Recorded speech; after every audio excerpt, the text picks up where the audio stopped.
നമുക്കിന്ന് ടെർബിനാഫൈൻ ടാബ്ലറ്റിനെ പറ്റി നോക്കാം. ഫംഗസ് മൂലം ഉണ്ടാകുന്ന അണുബാധകളെ ചെറുക്കാൻ ഉപയോഗിക്കുന്ന ഒരു ആന്റി ഫംഗൽ മരുന്നാണ് ടെർബിനാഫൈൻ.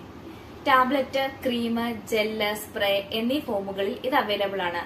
പ്രാഥമികമായി ബാക്ടീരിയയുടെ വളർച്ചയെ തടഞ്ഞുകൊണ്ട് കൈവിരലുകളെയോ കാലുവിരലുകളെയോ ബാധിക്കുന്ന ഫംഗസ് അണുബാധകൾ ചികിത്സിക്കാൻ ഉപയോഗിക്കുന്നു.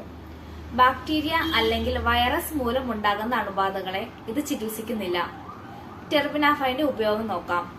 ഈസ്റ്റ്, ഫംഗസ് എന്നിവ മൂലം ഉണ്ടാകുന്ന വിവിധ ചർമ്മ അണുബാധകളെ ചികിത്സിക്കുന്നതിൽ ടെർബിനാഫൈൻ ഫലപ്രദമാണ്.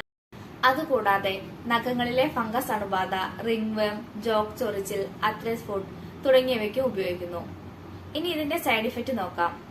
വയറിളക്കം, ഓക്കാനം, വയറുവേദന, ദഹനക്കേട്, തലവേദന, തലകറക്കം, ശ്രദ്ധക്കുറവ്, വിശപ്പില്ലായ്മ, ക്ഷീണം തുടങ്ങിയവയാണ്. ഇനി എങ്ങനെയാണ് ടെർബിനാഫൈൻ എടുക്കേണ്ടതെന്ന് നോക്കാം. ടാബ്ലറ്റ് ധാരാളം വെള്ളത്തോടൊപ്പം കഴിക്കുക. ഭക്ഷണത്തോടൊപ്പമോ അല്ലാതെയോ ദിവസത്തിൽ ഒരിക്കൽ എടുക്കുക. ക്രീം അല്ലെങ്കിൽ ജെല്ല് ബാധിത പ്രദേശം കഴുകി ഉണക്കുക. 1 മുതൽ 2 ആഴ്ച വരെ ദിവസത്തിൽ 1-2 തവണ അപ്ലൈ ചെയ്യാം. ഇത്രയുമാണ് ടെർബിനാഫൈനെ പറ്റി അറിഞ്ഞിരിക്കേണ്ടത്. വീഡിയോ ഇഷ്ടമായെങ്കിൽ ലൈക്ക് ചെയ്യുക, ചാനൽ സബ്സ്ക്രൈബ് ചെയ്യുക. താങ്ക്